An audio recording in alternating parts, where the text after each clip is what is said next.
I stepped off that 10-hour flight from Seattle to Philadelphia, feeling exhausted but excited. 2 years away from family for work, and Mom had begged me to come home for Christmas. When she opened the front door, there was no hello, no hug, no warmth, just 5 cold words that shattered everything. You'll babysit your brother's kids. We're going on a family trip. My brother Marcus laughed from behind her, telling his 3 children, "Don't wipe your snot on our kids." The whole family erupted in laughter at his joke. I just smiled calmly and said, "Actually, I have something to tell you all first." That's when my mother's face drained of every drop of color, and she started whispering, "No, no, no way." The silence that followed was deafening. My mother's whispered denials hung in the air like smoke from a dying fire. I looked around at their faces, seeing confusion mixed with growing panic, and knew I had their complete attention for the first time in years. "I know about Grandpa William's estate," I said quietly, watching, as Marcus stopped laughing and Dad's newspaper crumpled in his suddenly tense hands. "I know about the $200,000 you've been hiding from me for 3 years. Sarah, my younger sister, dropped her coffee mug. It shattered against the kitchen tiles with a sharp crack that made everyone jump. She had been standing in the doorway, probably ready to join in the family joke at my expense, but now she was frozen like a deer in headlights. Mom found her voice first, though it came out as a weak croak. "Edward, sweetie, I don't know what you think you found, but I found the real estate probate documents." I continued pulling out my phone and showing them screenshots I had carefully saved. Grandpa left his estate to be divided equally among his 4 grandchildren. That means Marcus, Sarah, me, and cousin Jennifer each got $50,000 from the main estate, plus I got an additional $150,000 from his investment accounts because I was named specifically in the will. The color had completely drained from Dad's face now, too. He set down his newspaper with shaking hands and cleared his throat. "Son, there were debts, legal fees. You know how these things work." "No, Dad, there weren't." I scrolled through more documents on my phone. I hired an estate attorney in Seattle 6 months ago when I started getting suspicious about why I never received any paperwork. Turns out the estate was settled cleanly. No debts, minimal legal fees. Every dollar accounted for. Marcus finally found his voice, but it came out aggressive and defensive, just like when we were kids, and he got caught stealing from my piggy bank. "So what if we used some of your money? You were 3,000 miles away, never visited, never called. We had expenses." "What kind of expenses?" I asked, keeping my voice level despite the rage building inside my chest. "Like your new Ford F-250 that you bought 6 months ago. The one with the leather seats and premium sound system that costs more than most people make in a year?" His jaw dropped. I could see him trying to figure out how I knew about his truck purchase. Or maybe Mom's kitchen renovation last spring. I turned to face her directly. "Those granite countertops and custom cabinets didn't pay for themselves, did they?" Mom started crying then. Not the gentle tears of someone who felt guilty, but the desperate sobbing of someone who had been caught red-handed. "Edward, please, you have to understand. We were going to pay you back." "With what money?" I asked. "And when you've had 3 years to mention this to me, 3 years to include me in any family financial discussions, 3 years to treat me like an actual family member instead of some distant relative who sends Christmas cards." Sarah finally spoke up, her voice barely above a whisper. "We thought you wouldn't miss it. You have that tech job, you make good money." "That's not the point, Sarah." I looked at each of them in turn, seeing decades of family dynamics suddenly making horrible sense. "The point is that you all sat around a table somewhere, probably in this very kitchen, and decided together that Edward doesn't deserve his inheritance. Edward lives far away, so Edward doesn't matter. Edward's family, but not really family. The worst part was watching their faces as they realized I was right. Not a single one of them could meet my eyes. They had conspired against me, their own flesh and blood, and they had felt completely justified in doing it. That's why you wanted me to babysit while you all go on vacation, isn't it? The pieces were falling into place now. You figured you'd butter me up with family time, get me to watch the kids, so you wouldn't have to pay for childcare, and I'd never be the wiser about how you funded your little Bahamas getaway. Dad tried one more deflection. Now hold on, son. You're making this sound much worse than it is. We're family. Family helps family. You're absolutely right, Dad. Family does help family. I put my phone back in my pocket and looked around the room one more time. That's exactly what I planned to do. The confusion on their faces was almost comical. They had expected anger, maybe shouting possibly threats of legal action. But my calm determination seemed to frighten them more than any tantrum could have. I've already contacted the estate attorney, I said quietly. I have copies of every document, every transaction, every check that was written from Grandpa's accounts. I know where my money went down to the last penny. Marcus stepped forward then, and for a moment I thought he might try to intimidate me physically like he used to when we were teenagers. But something in my expression stopped him cold. I wasn't the same scared kid who used to hide from his bullying older brother. You can't prove anything, he said, but his voice lacked conviction. Actually, I can. Bank records are surprisingly detailed these days. Your truck loan application, for instance, shows a cash down payment of exactly $25,000 made on the same day Mom and Dad deposited money into your account.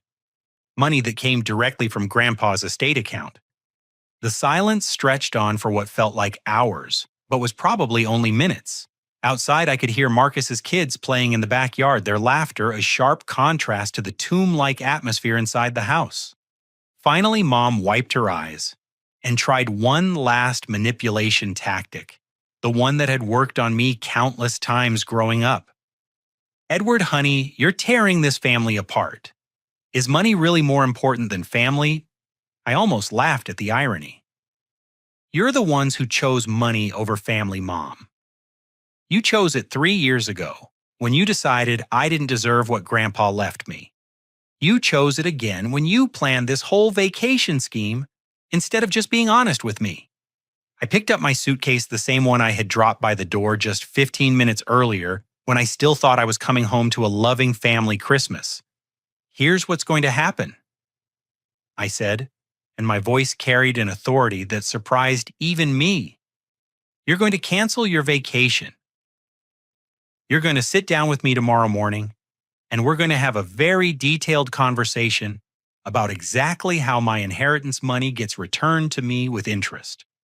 And then we're going to talk about what kind of relationship, if any, we're going to have going forward. As I headed toward the front door, I heard Mom whisper to Dad, "He can't really do anything legal, can he? I mean, we're family." I turned back one last time. Being family didn't stop you from stealing from me, Mom. Don't expect it to stop me from getting justice. The look of absolute terror that crossed her face told me everything I needed to know about how seriously they were starting to take this situation. I spent that first night at a hotel near the airport, but by morning, my phone was buzzing with calls and text messages. The family had clearly held an emergency meeting after I left, and now they were launching what I recognized as a coordinated campaign to get me back under their control. The first call came from Mom at 7 in the morning, her voice thick with tears and desperation. "Edward, sweetheart, please come home. We need to talk about this like a family."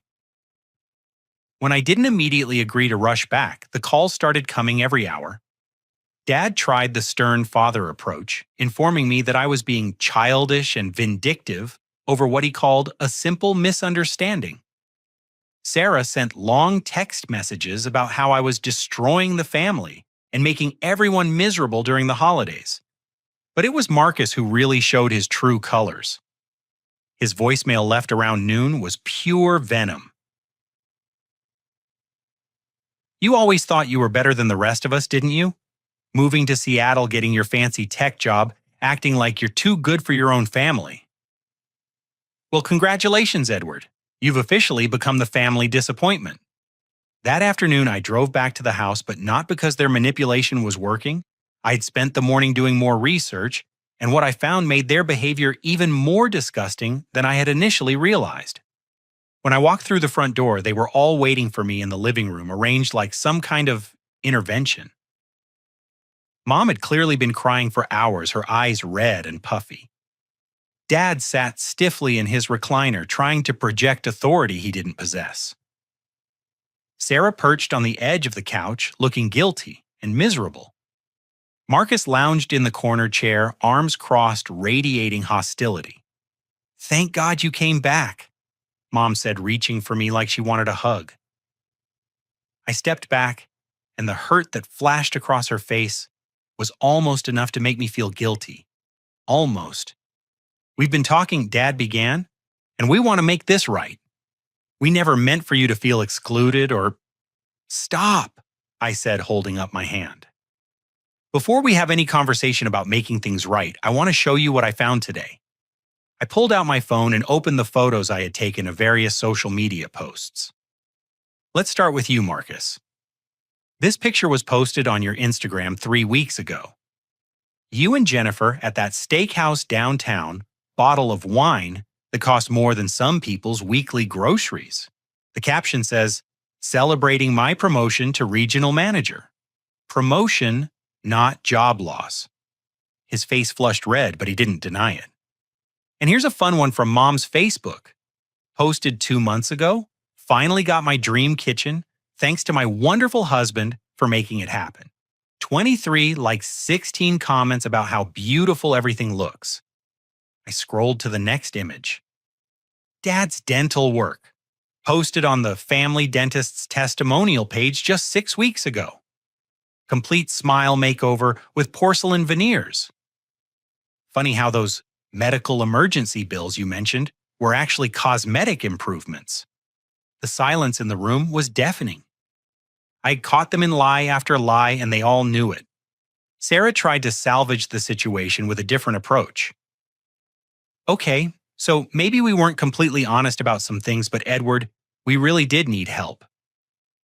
Do you know how expensive everything is these days?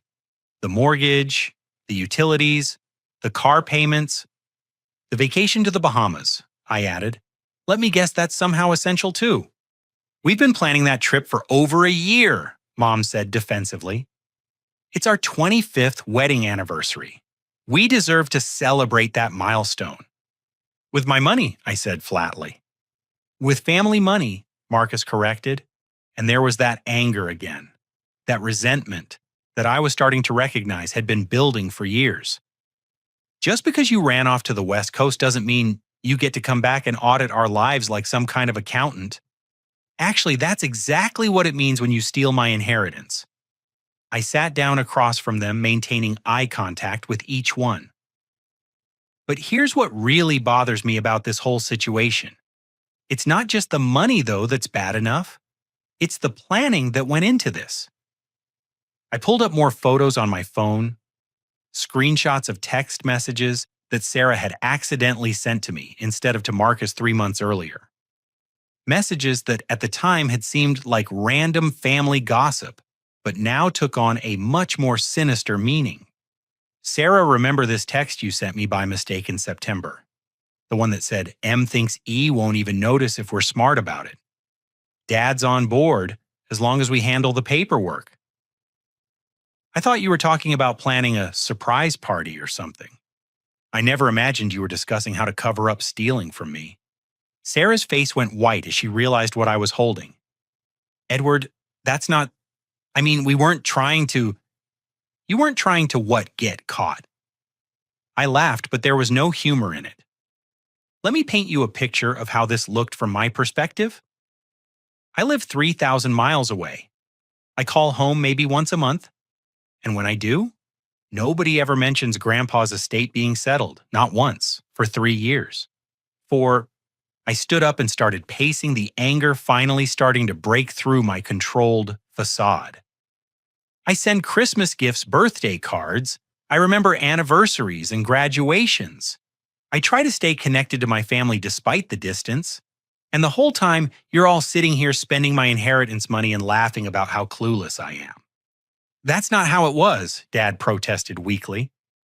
Then tell me how it was, Dad. Explain to me how four adults decided together that their family member didn't need to know about a significant financial inheritance. Explain how that conversation went. The silence stretched on for several minutes. Finally, Mom spoke up, her voice barely above a whisper. We thought you wouldn't care. You have such a good job and you never seemed interested in money when you were growing up. I wasn't interested in money because I trusted my family.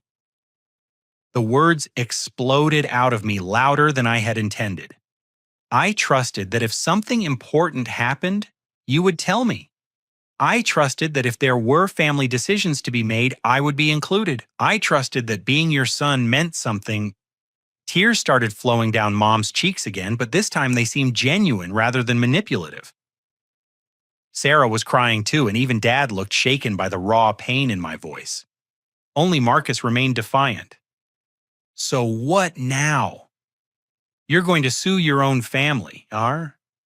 Take us to court over money like we're strangers?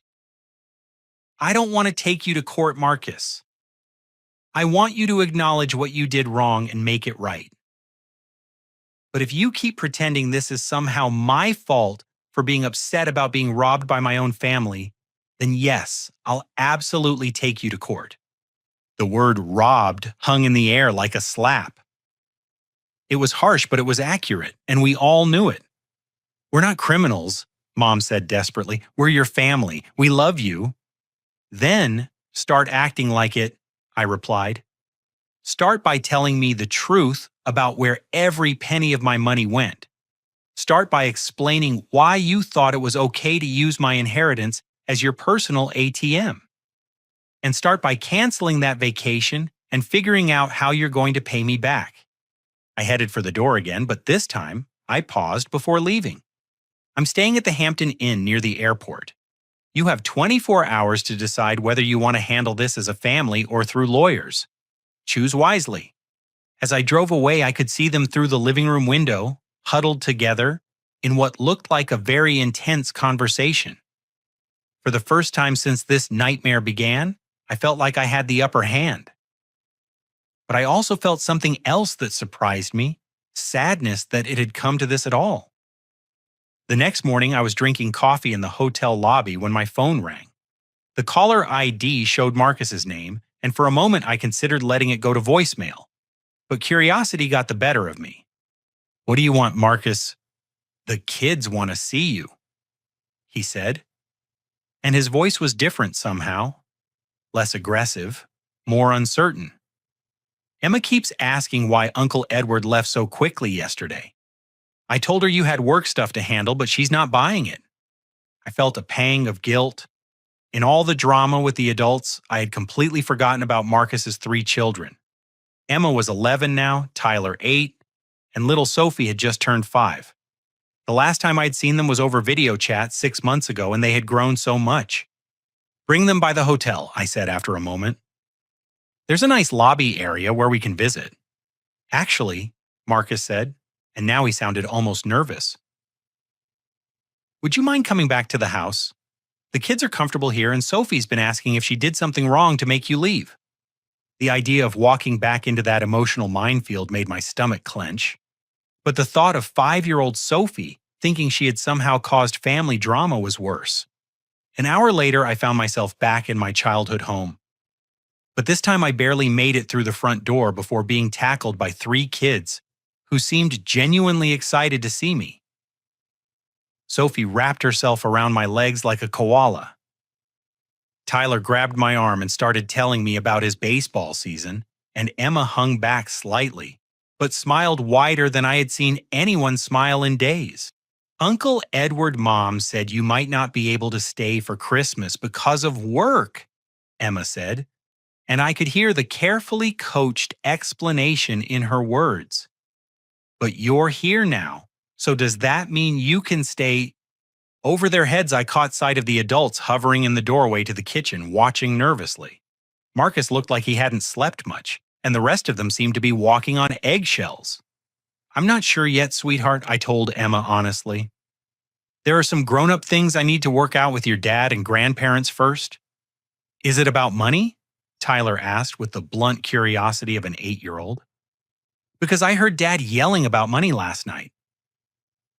The adults in the doorway tensed visibly, and Marcus started to step forward, probably to redirect the conversation away from topics he didn't want the kids discussing. But Emma surprised everyone by speaking up. Tyler, shut up, she hissed at her brother. You're not supposed to talk about that stuff. Something in her tone caught my attention. It wasn't just the normal embarrassment of a kid whose family business was being exposed. There was something else there. Something that sounded almost like fear. It's okay to talk about whatever you want, I said, gently sitting down on the couch so I was closer to their eye level. What money stuff did you hear?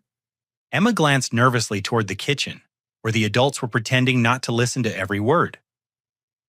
Then she looked back at me with the serious expression that reminded me she was growing up faster than I had realized.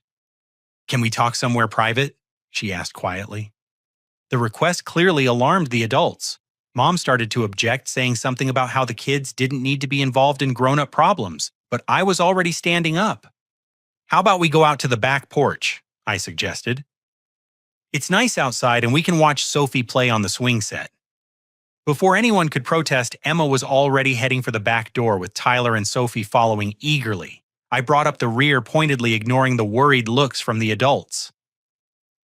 The back porch had always been my favorite part of this house, a wide covered deck that overlooked the fenced yard, where Dad had built an elaborate playground for the grandkids.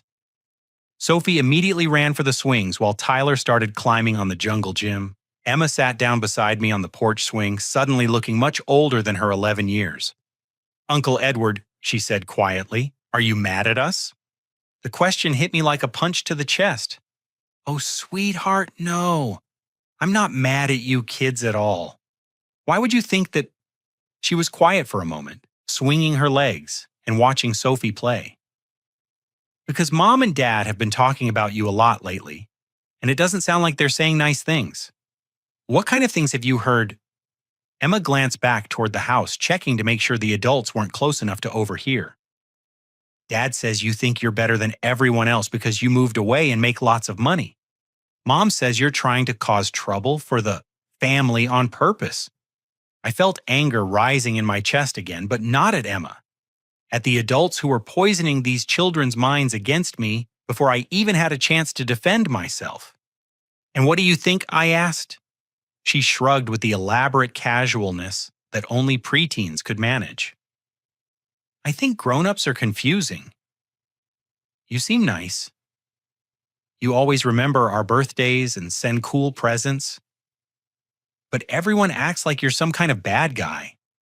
Tyler had apparently been listening from the jungle gym because he abandoned his climbing and came over to join the conversation. Dad told us you were going to try to take our house away, he said matter-of-factly. Tyler, Emma snapped, you weren't supposed to say that part. But now I was getting a clearer picture of what had been happening behind the scenes.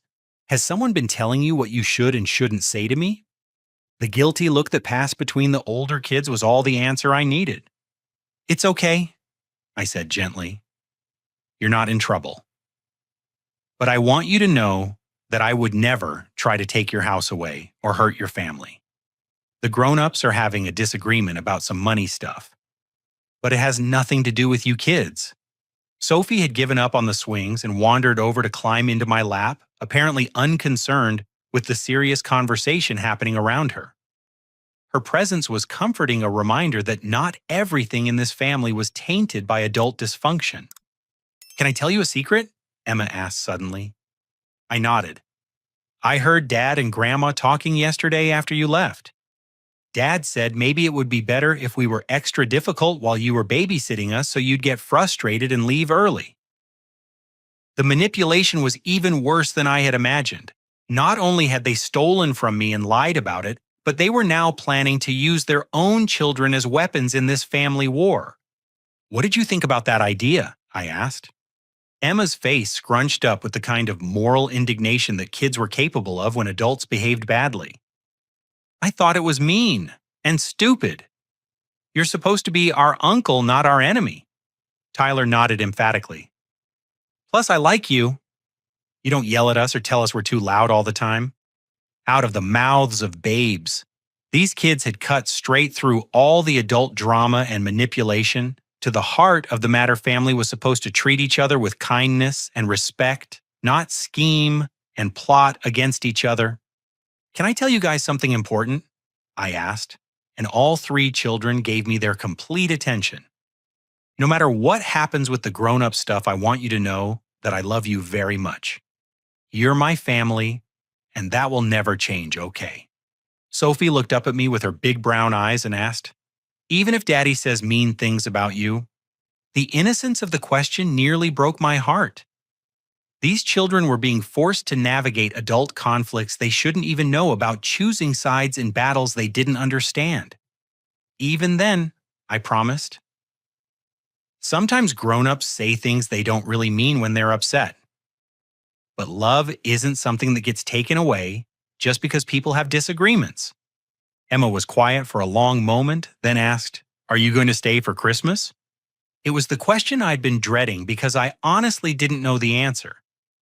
The thought of leaving these kids was painful, but the thought of pretending everything was fine with their parents was equally unbearable.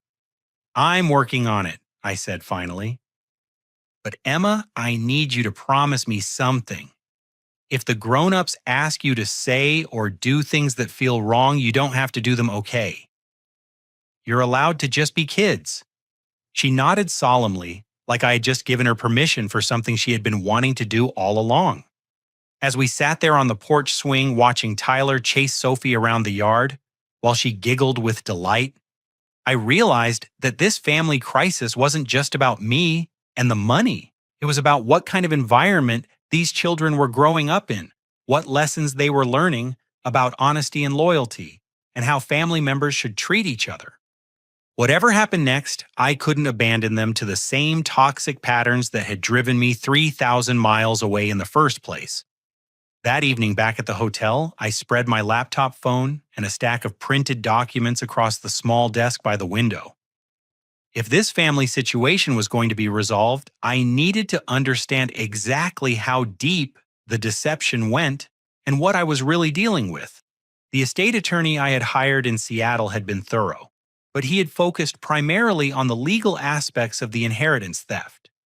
Now I needed to dig deeper into my family's actual financial situation to understand their motivations and capabilities. I started with public records. Property deeds, tax assessments, and business registrations were all matters of public record in Pennsylvania, and a few hours of searching revealed information that made my blood run cold. 6 months ago, my parents had purchased a vacation home in the mountains of North Carolina. The property records showed a purchase price of $185,000 with a cash down payment of exactly $75,000. The timing coincided perfectly with when they would have received access to my inheritance funds. But that was just the beginning. The more I dug, the more disturbing the picture became. Marcus's truck wasn't just expensive, it was the top-of-the-line model with every possible upgrade. The loan paperwork I managed to access through a legitimate credit monitoring service showed that he had put down $25,000 in cash and was struggling to make the monthly payments on the remaining $40,000 loan. Sarah's wedding the previous summer, which I had attended via video call due to work commitments, had cost significantly more than she had ever mentioned. Vendor contracts I found through social media, posts, and wedding planning websites suggested a total cost exceeding $50,000 for what she had described to me as a small, simple ceremony.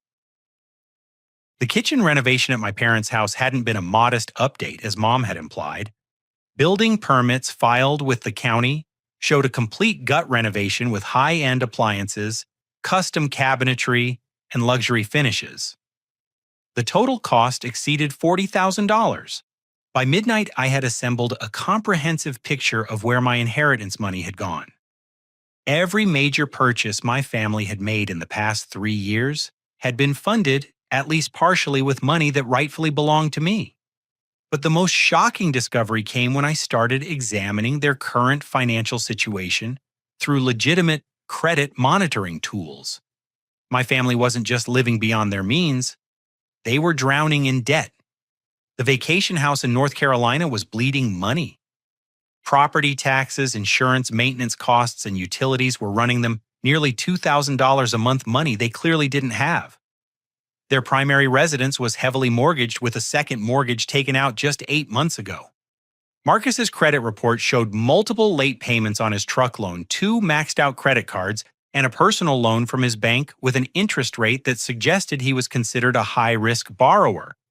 Even more alarming, I discovered that this Bahamas vacation they were supposedly leaving for after Christmas was being paid for entirely with credit cards.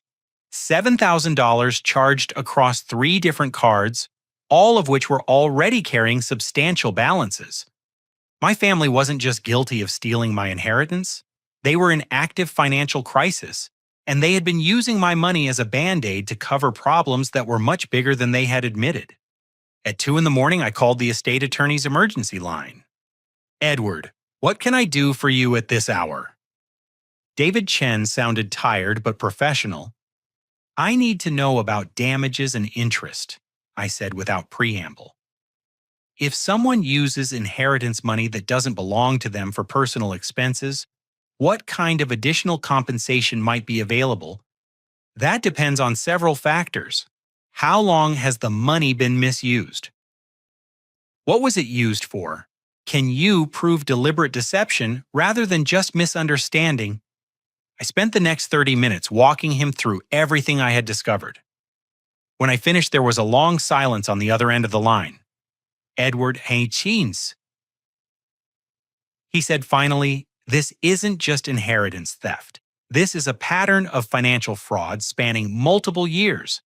In Pennsylvania, this could qualify for treble damages, meaning you could potentially recover 3 times the original amount, plus attorney fees, plus interest, calculated from the date of the original theft."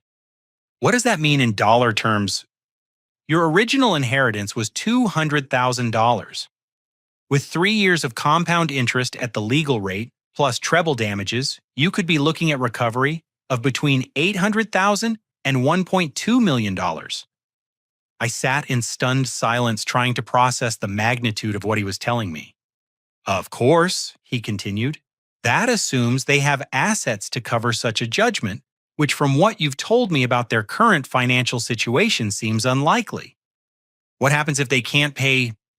Asset seizure, garnishment of wages, potentially forced sale of real estate, including both their primary residence and the vacation property. Edward, pursuing this to the full extent of the law could literally destroy your family financially." After I hung up, I sat in the dark hotel room, staring out at the parking lot, trying to figure out what I actually wanted from this situation. Did I want justice, revenge, reconciliation, financial compensation? The truth was, I wanted something that money couldn't buy. I wanted my family to acknowledge what they had done, take responsibility for their choices, and commit to building a different kind of relationship going forward. But I was also beginning to understand that this situation was bigger than just family drama. My parents and siblings had made financial decisions that were unsustainable and potentially catastrophic. Whether I pursued legal action or not, they were heading for a financial reckoning that could destroy their lives. The question was whether I wanted to be the cause of that destruction, or if there was some way to help them find a path forward that didn't involve losing everything. As dawn broke over the Philadelphia skyline, I realized that the next conversation with my family was going to be very different from what any of us had expected. I arrived at the house at 8 o'clock that morning with a thick folder of documents and a laptop bag. I had barely slept, but my mind was crystal clear about what needed to happen next. The family was waiting for me in the living room again, but this time the dynamic was different. They looked exhausted and worried, like people who had spent the night realizing that their problems were much bigger than they had initially understood. I didn't bother with pleasantries. I set my laptop on the coffee table, opened the folder of documents, and began laying out printed pages in neat rows across the surface. These are property records for your vacation house in North Carolina. I said, placing the first set of documents in front of my father. Purchase price $185,000. Cash down payment $75,000. Date of purchase 6 months after Grandpa's estate was settled. Dad's hands shook as he picked up the papers. His face had gone gray. These are the loan documents for Marcus's truck. I continued sliding another set of papers across the table. $25,000 cash down payment made on the same day you transferred money from Grandpa's estate account into Marcus's personal checking account. Marcus didn't even try to deny it anymore. He just sat there staring at the evidence of his financial choices laid out in black and white. Wedding expenses for Sarah's ceremony last summer. Catering contract, venue, rental, photographer fees. Total documented expenses $51,000. Payment method checks drawn from the estate account. Sarah started crying before I even finished speaking. Kitchen renovation permits and contractor invoices. Total cost $42,000. Payment schedule shows regular draws from the same estate account that was supposed to be distributing my inheritance. I sat back and looked around the room. So far, that's $193,000 of my $200,000 inheritance accounted for down to the penny. The remaining $7,000 went to the Bahamas vacation you're supposedly taking after Christmas. The silence was absolute. Even the kids who I could hear playing somewhere upstairs seemed quieter than usual. But here's what I discovered last night that changes everything. I said, pulling out a new set of documents. Your vacation house is costing you nearly $2,000 a month in carrying costs. Your primary mortgage has been restructured twice in the past 2 years. Marcus is behind on his truck payments and has maxed out multiple credit cards. Sarah's student loans are in deferment because she can't afford the payments. I opened my laptop and turned the screen toward them. This is a debt analysis I put together based on public records and credit reports. Your combined family debt, not including mortgages, exceeds $140,000. Your monthly obligations exceed your monthly income by approximately $3,000. Mom found her voice first, though it came out as barely a whisper. How do you know all this? Because I spent the night figuring out exactly what kind of financial situation you're all in. And what I found is that you're not just thieves, you're drowning. The word thieves hit them like a physical blow, but I wasn't done. You didn't steal my inheritance money because you're greedy people. You stole it because you're desperate people who have been living beyond your means for years and using my money to paper over the cracks in your financial foundation. Dad tried to muster some indignation. Now see here, son. You can't just walk into our home and start throwing around accusations. I'm not throwing around accusations, Dad. I'm stating facts. I pulled out another document, the legal analysis my attorney had prepared. According to Pennsylvania law, what you've done qualifies as inheritance fraud. The penalties include treble damages, meaning you could owe me up to $1.2 million, plus attorney fees plus interest going back 3 years. The color drained from every face in the room. $1.2 million that you obviously don't have, which means asset seizure, wage garnishment, and forced sale of both properties. Marcus finally exploded. You would really destroy your own family over money? You'd put Mom and Dad on the street. You destroyed this family when you decided to steal from me, I shot back. I'm just the one pointing out the consequences of your choices. But then something unexpected happened. Dad started crying. Not the manipulative tears that Mom had been using for emotional leverage, but deep, wrenching sobs that seemed to come from somewhere broken inside him. He buried his face in his hands and just fell apart. Tell him, Mom said quietly, putting her hand on Dad's shoulder. Just tell him the truth. Tell me what? Dad looked up at me with red, swollen eyes. I have a gambling problem, son. Had it for 5 years now. Started with poker games at work, then online betting then. Well, it just kept getting bigger. The confession hit the room like a bomb. Sarah gasped. Marcus stared at his father in shock. How much? I asked. All of it, Dad whispered. The kids' college funds, the equity in the house, our retirement savings. I gambled it all away. Mom took over the story, her voice mechanical and distant. We found out about the extent of it 2 years ago when men started calling the house, threatening us if the debts weren't paid. That's when we took out the second mortgage and started borrowing from your inheritance. We weren't trying to steal from you, Sarah said desperately. We were trying to save the family. Dad owed money to some very dangerous people. And the vacation house, I asked. We bought it thinking we could rent it out, make enough income to cover Dad's debts and pay you back, Mom explained. But the rental market isn't what we thought, and we can barely afford to keep it. So the Bahamas vacation is our last chance to sit down with a financial advisor who thinks he can help us restructure everything, Dad said. We were going to figure out a repayment plan for you while we were there. I sat back in my chair trying to process this new information. My family weren't just financial criminals.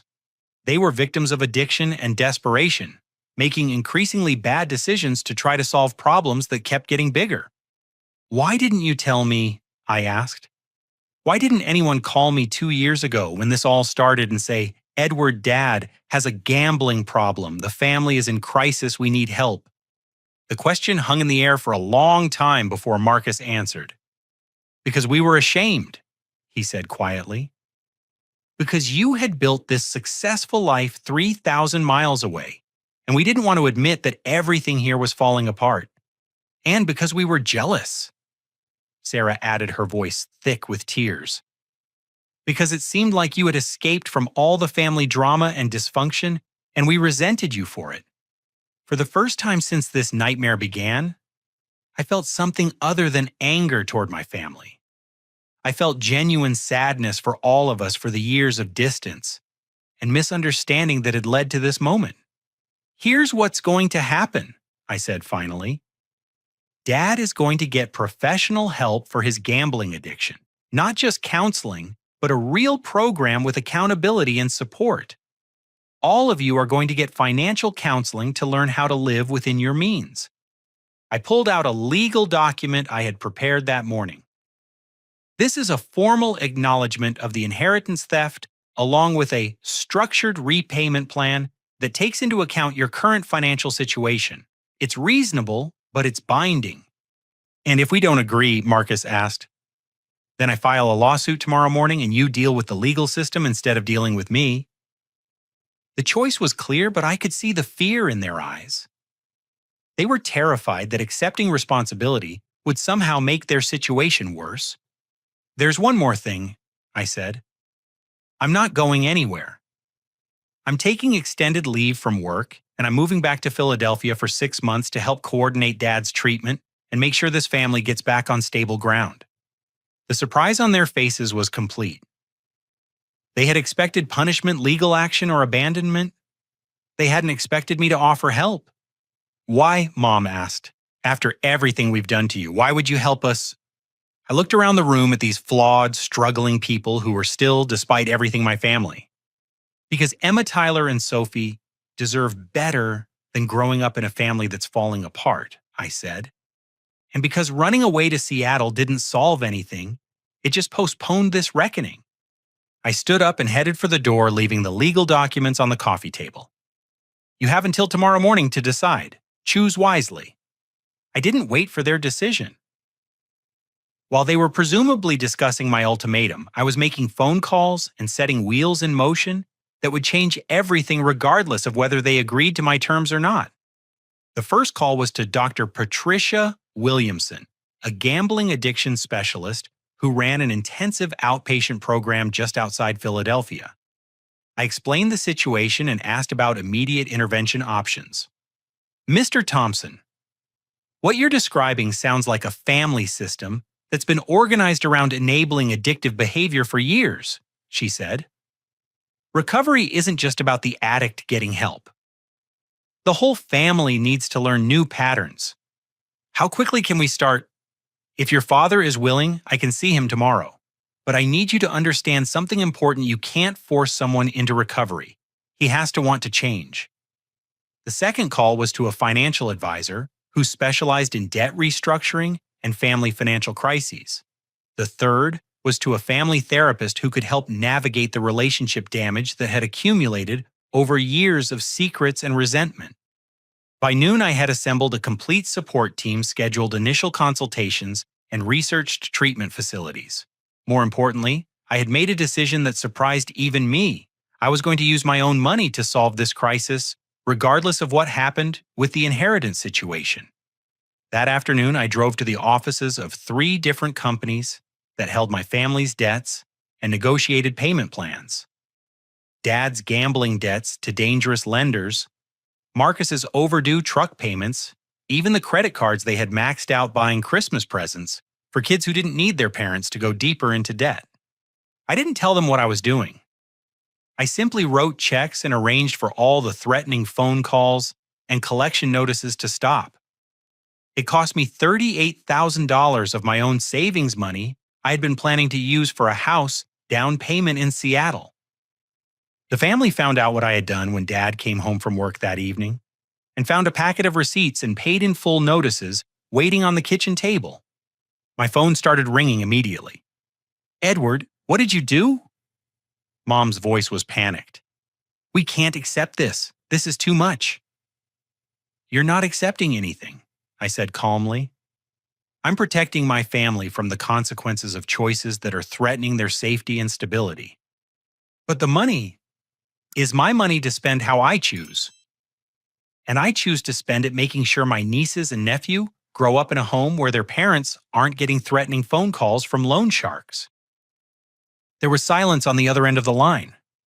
"Are you still planning to sue us?" she asked finally. "That depends entirely on whether Dad shows up for his appointment with Dr. Williamson tomorrow morning." I hung up and continued making arrangements. By evening, I had secured a furnished apartment 2 miles from the family house, given notice to my employer in Seattle that I would be taking an extended leave of absence, and arranged for my belongings to be shipped east. When I arrived at the house the next morning, I found something I hadn't expected. My father was already awake, dressed, and sitting at the kitchen table with a cup of coffee and the business card for Dr. Williamson. "I've been thinking all night," he said when he saw me, "about what I've done to this family, what I've stolen from my children's futures, what I've put your mother through." I sat down across from him. The rest of the family was presumably still asleep upstairs. "I called the gambling helpline at 3 this morning," he continued. "Talked to a counselor for 2 hours. She told me something that hit me like a punch in the gut." "What's that?" "She said that every dollar I gambled away was a dollar I stole from my family's future. She said I wasn't just destroying my own life, I was destroying the lives of everyone who loved me." He looked up at me with eyes that seemed much older than they had just days before. "I stole your inheritance, son. But I stole a lot more than that. I stole your trust, your sense of family, your faith that the people who are supposed to love you will actually protect you." It was the first real acknowledgement of responsibility I had heard from any of them. "Why now?" I asked. "What changed?" "You did." He smiled sadly. "You came back here ready to fight for yourself, but instead you ended up fighting for us. You paid off debts that weren't your responsibility to protect a family that had betrayed you. That's not the behavior of someone who's trying to hurt us. That's the behavior of someone who actually loves us." Over the next hour, the rest of the family gradually appeared in the kitchen. One by one, they found Dad and me having the most honest conversation our family had shared in years. Marcus was the last to join us, and his presence changed the energy in the room. He still looked angry, still carried himself with defensive hostility. "So what now?" he asked. "Edward sweeps in like some kind of hero, fixes all our problems, and we're supposed to be grateful." "Marcus," Dad said sharply, "your brother just saved this family from financial ruin. The least you can do is say thank you." "Why should I thank him? He didn't do this for us. He did it to make himself look good, to prove he's better than the rest of us." The accusation stung because there was a grain of truth in it. Part of me did feel superior, did enjoy being the one with the resources and stability to solve problems that they had created. But Emma chose that moment to wander into the kitchen still in her pajamas looking for breakfast. She saw all the adults sitting around the table with serious expressions and asked, "Is everything okay?" "Everything's going to be okay," I told her, and for the first time in days, I actually believed it. Marcus watched me interact with his daughter, and something in his expression shifted. The anger was still there, but underneath it I could see fear and vulnerability that he had been hiding. "I don't know how to do this," he said quietly. "I don't know how to be grateful when I'm also ashamed. I don't know how to accept help from the brother I've been resenting for years." It was the most honest thing he had said to me since I arrived. "You don't have to figure it all out today," I told him. "We've got time." And for the first time in years, that felt true. We had time because the immediate crises were resolved. We had time because I wasn't going anywhere. We had time because this family was finally ready to start telling each other the truth. The power dynamic had completely shifted, but not in the way I had originally intended. I had come home expecting to have to fight for justice and respect. Instead, I had ended up in a position to offer something much more valuable, the chance for all of us to build something better than what we had before. 6 months later, I was sitting in the same kitchen where this whole crisis had started, but everything had changed. The granite countertops were the same, the expensive appliances still gleamed with newness, but the atmosphere in the house was completely different. Dad walked in from his morning Gamblers Anonymous meeting, carrying a small white chip that marked 180 days of sobriety. He had lost 30 pounds, gained back some color in his cheeks, and carried himself with a quiet dignity that I remembered from my childhood but hadn't seen in years. "How was the meeting?" I asked, looking up from the financial spreadsheets I was reviewing on my laptop. "Good. Hard, but good." He poured himself coffee from the pot that Mom had started before leaving for her part-time job at the local library, a position she had taken to help with the family's rebuilt budget. "I'm sponsored to a new guy who just admitted he has a problem. Reminds me a lot of myself 6 months ago." The transformation in my father had been remarkable. The gambling addiction program had been intensive and difficult, requiring daily meetings for the first 90 days, weekly financial counseling sessions, and complete transparency about every dollar he spent. But it had also given him tools for dealing with stress and anxiety that didn't involve destroying his family's financial security. More importantly, it had given him a sense of purpose. He now sponsored 3 other gambling addicts and volunteered at the treatment center where he had gotten help. Marcus appeared in the doorway home from his lunch break at work.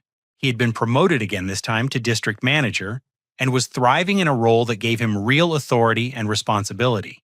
More surprisingly, he was excelling as a single father. Jennifer, his ex-wife, had decided during the family crisis 6 months ago that she couldn't handle the stress of the financial uncertainty and had moved to California with her sister. Marcus had been devastated initially, but the custody arrangement they worked out had actually strengthened his relationship with his children. "The kids are asking if they can stay an extra week in Seattle this summer," he said, grabbing a sandwich from the refrigerator. "Emma's convinced you're going to teach her how to code. And Tyler wants to see if there really are mountains you can see from your apartment." I smiled, remembering the excitement on their faces when they had visited me in April. Seeing the Pacific Northwest through their eyes had reminded me of why I had fallen in love with the region in the first place. "What did you tell them?" "That it's up to their uncle, but they have to finish their math workbooks before they go anywhere." The relationship between Marcus and me had been the hardest to rebuild.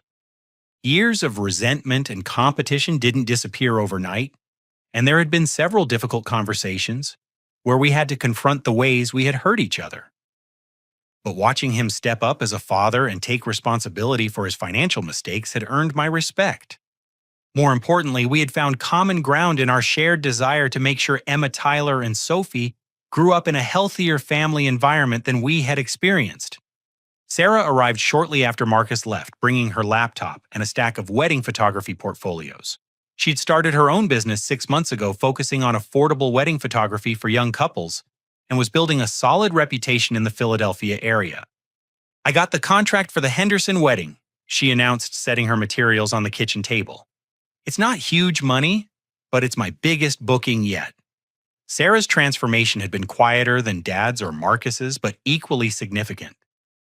She had always been the family peacemaker, the one who tried to smooth over conflicts and keep everyone happy. Learning to assert herself and build her own financial independence had been a revelation.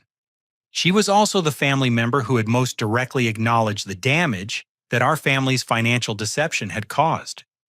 "I've been thinking about the money again," she said, settling into the chair across from me. "The inheritance money, I mean.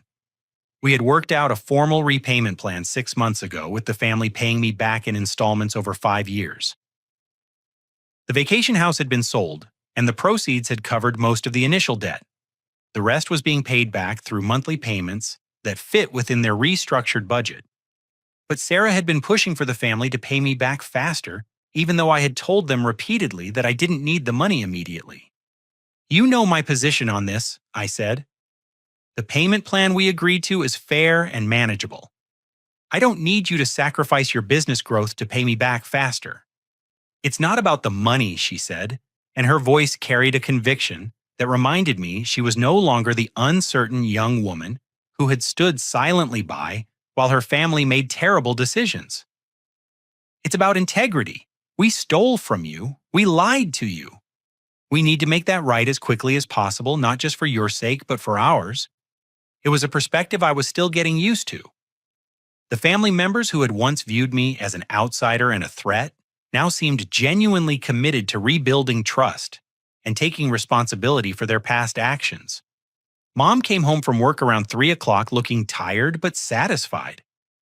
The library job didn't pay much, but it had given her a sense of purpose and independence that she hadn't had in years. She had also started volunteering with a financial literacy program that helped families learn basic budgeting and money management skills. "How was your day?"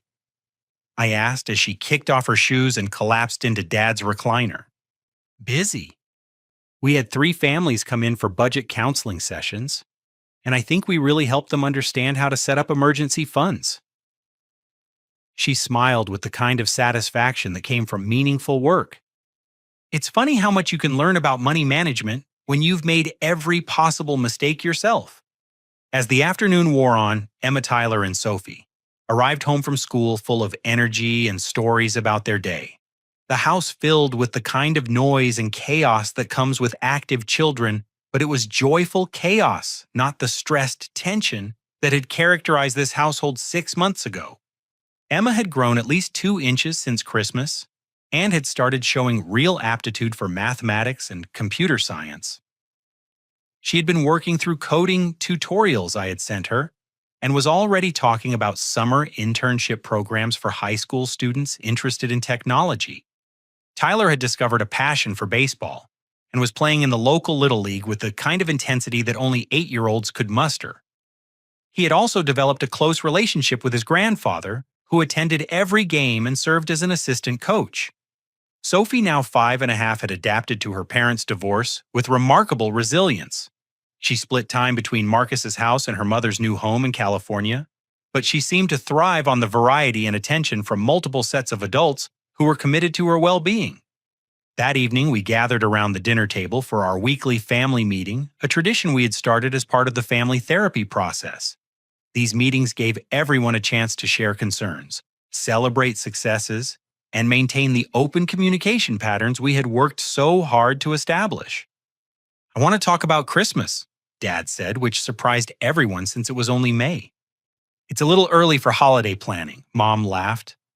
"I know, but I've been thinking about last Christmas, about how everything started, and I want this year to be different." He looked around the table, making eye contact with each of us. "Last Christmas, we treated Edward like an outsider, like someone we could manipulate and use. We were so caught up in our own problems that we forgot he was family." Emma looked confused. "What happened last Christmas? I thought Uncle Edward just had to work." Marcus and I exchanged glances. We had been careful not to expose the children to the details of the financial crisis and family conflict, but Emma was getting old enough to pick up on things that adults thought they were hiding. "Some grown-up stuff happened that wasn't handled very well," Marcus told his daughter. "But the important thing is that we learned from our mistakes and figured out how to be a better family. This Christmas, Dad continued, I want Edward to feel genuinely welcomed home. I want the kids to understand that their uncle is someone they can count on and trust. And I want all of us to remember that being family means supporting each other, not taking advantage of each other. It was a sentiment that would have seemed impossible 6 months ago, but now it felt natural and achievable. As the evening wound down and the kids headed upstairs to do homework and get ready for bed, I found myself reflecting on everything that had changed since that devastating Christmas Eve arrival. I had come home expecting to fight a battle for financial justice and personal respect. Instead, I had ended up helping my family rebuild their lives from the ground up. The money had been important, but it hadn't been the real issue. The real issue had been years of dysfunction, resentment, and broken communication that had created an environment where financial betrayal seemed acceptable. Fixing those underlying problems had required much more than legal action or financial restitution. It had required all of us to confront uncomfortable truths about ourselves and commit to building new patterns of behavior. I was still living in Philadelphia, though I had bought a small house in the suburbs rather than staying in the hotel indefinitely. My leave of absence from work had been extended twice, but my employer was understanding about family situations and had assured me that my position would be available whenever I was ready to return. The truth was, I wasn't sure I wanted to return to Seattle anytime soon. Building a relationship with Emma Tyler and Sophie had become one of the most rewarding experiences of my adult life. Watching my parents and siblings grow and change had reminded me that people were capable of genuine transformation when they were motivated and supported properly. More personally, I had discovered that running away from family problems didn't solve them. It just postponed the reckoning and made the eventual confrontation more painful for everyone involved. As I prepared to leave the house that night, Sophie ran downstairs in her pajamas to give me a hug goodnight. "Uncle Edward, are you going to live here forever?" she asked with the directness that only 5-year-olds possessed. "Not forever, sweetheart, but I'm going to be around for a long time." "Good," she said, wrapping her arms around my legs. "I like it better when you're here." Driving home to my own house, I thought about the life lesson that had emerged from this whole experience. Fighting back didn't always mean fighting against people. Sometimes it meant fighting for them even when they didn't deserve it, even when they had hurt you deeply. True strength wasn't about proving you were right or getting revenge on people who had wronged you. True strength was about choosing to build something better, even when it would have been easier to walk away. My family had stolen my inheritance, lied to me for years, and treated me like an outsider in my own family. But they had also been drowning in problems they didn't know how to solve, trapped in patterns of behavior they didn't know how to change. By choosing to help rather than simply pursue justice, I had gotten something much more valuable than money. I had gotten my family back. Not the dysfunctional, resentful family I had grown up with, but a new version built on honesty, mutual support, and genuine care for each other's well-being.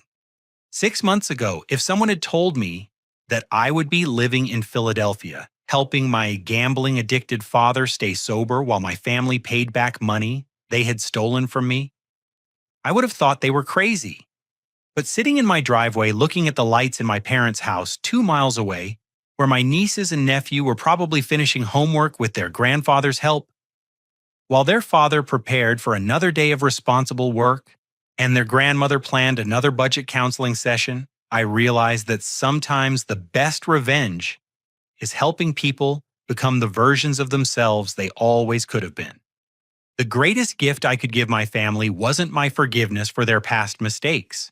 It was my faith in their ability to build a better future. And the greatest gift they had given me wasn't the monthly payments on my inheritance debt. It was the chance to discover that love really could triumph over resentment, that families really could change, and that coming home didn't have to mean returning to old patterns of hurt and dysfunction. It could mean building something entirely new together. What's the most important lesson your family has taught you about forgiveness and second chances? Have you ever had to choose between justice and healing in your own relationships? I'd love to hear your thoughts in the comments below. If this story resonated with you, please like this video, subscribe to the channel for more real-life stories about family resilience and finding your way through difficult times, and share this with someone who might need to hear that it's possible to rebuild broken relationships when people are willing to do the hard work of genuine change. Thank you for listening to my story. And remember that sometimes the strongest thing you can do is choose love over anger, even when anger feels completely justified. Until next time, take care of yourselves and the people you love.